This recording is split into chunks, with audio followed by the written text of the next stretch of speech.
E aí, pessoal do Lugar de Menino no Tatame, eu sou a Gabi Ribeiro, estou aqui com o Ricardo Dembobes, presidente da Confederação Brasileira de Para-Jiu-Jitsu, fundada em 2014, primeira confederação de Para-Jiu-Jitsu, e ele vai contar um pouco do trabalho dele. Como foi que você teve a ideia de abrir a confederação, criar a confederação?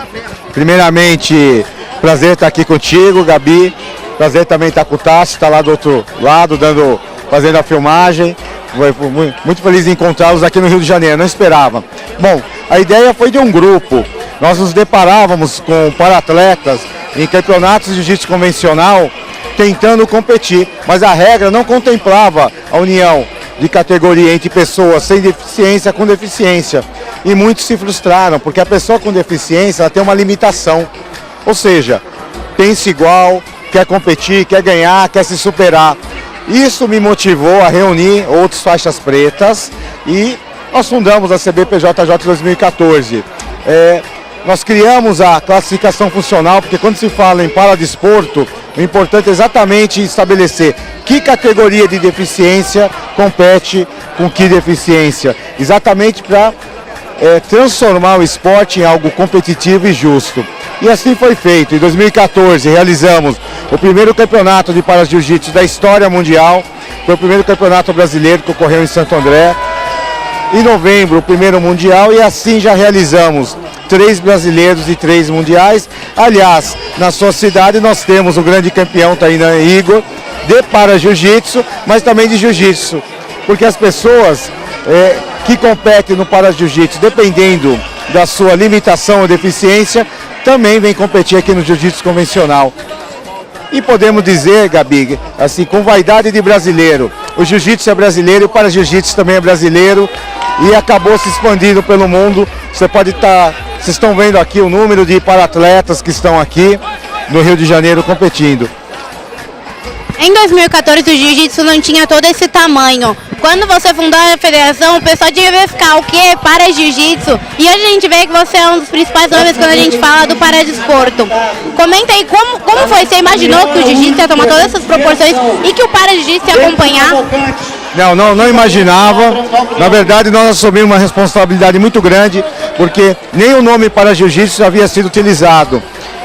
Quando nós fundamos a CBPJJ, nós havíamos dúvidas se utilizaríamos jiu-jitsu adaptado para jiu-jitsu. E na época eu consultei a Academia Brasileira de Letras, porque eu tinha dúvida como se grafaria para jiu-jitsu. E eu mandei uma consulta, porque o problema era o hífen, era para hífen, jiu, hífen, jitsu ou sem hífen. E 2 dias depois eles me responderam: Ricardo, grafe, para jiu, hífen, jitsu. Totalmente diferente do que eu imaginei. Então, nem a palavra para jiu-jitsu havia sido utilizado até a CBPJJ ter sido fundada. Nós votamos no dia da fundação, quer dizer, a maioria, aliás, a unanimidade escolheu para jiu-jitsu, que parece óbvio hoje, mas na época não existia, não havia sido utilizado. E em relação à questão do para-jiu-jitsu ter que crescer, é porque ele resgata exatamente o que nós precisamos como atleta, como um ser humano, a esperança. No Brasil, dados do Ministério da Saúde, 90% das pessoas que têm deficiência adquiriram durante a vida. Significa que são histórias de adaptação. A pessoa não tinha deficiência e dá um exemplo, ficou deficiente visual porque teve um diabetes não controlado, mudou a vida dela.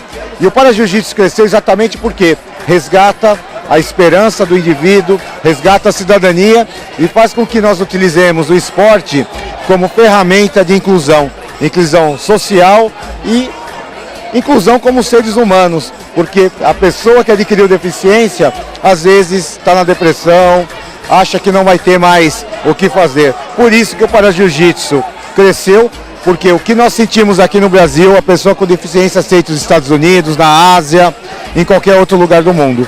Então acho que o segredo de ter se expandido tão rápido foi esse, Gabi.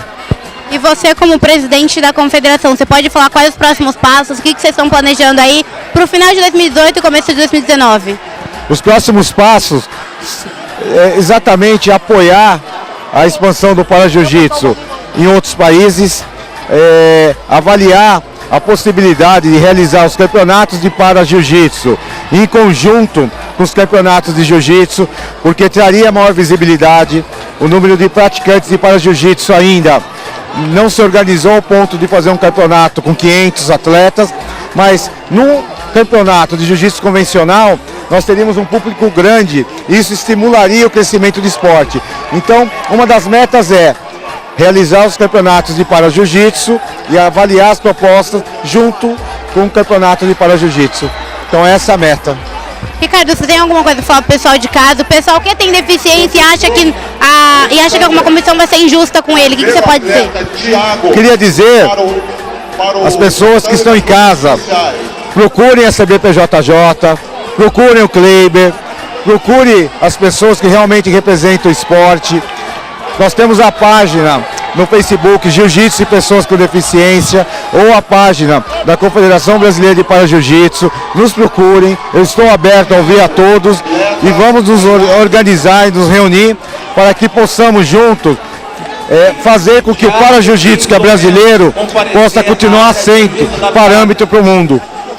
Isso que é importante, não deixar com que a iniciativa brasileira possa se esvaziar diante talvez do apoio que nos outros países as entidades conseguem com maior facilidade. No Brasil é difícil, Gabi. Todo mundo acha bacana, mas apoio público, nós até hoje não consegui. Apoio não para mim, apoio para os para-atletas. Ricardo, muito obrigada, que você possa ir curtir e aproveitar o evento. Muito obrigado, Gabi, pela oportunidade de falar, e grande abraço aos professores de jiu-jitsu, aos para-atletas de para-jiu-jitsu. Pode me procurar, eu estou à disposição. É só entrar na página Jiu-Jitsu Pessoas com Deficiência, me procurem, eu estou acessível e vamos nos organizar para que nós possamos todos juntos representar os para-atletas. Isso que é o mais importante.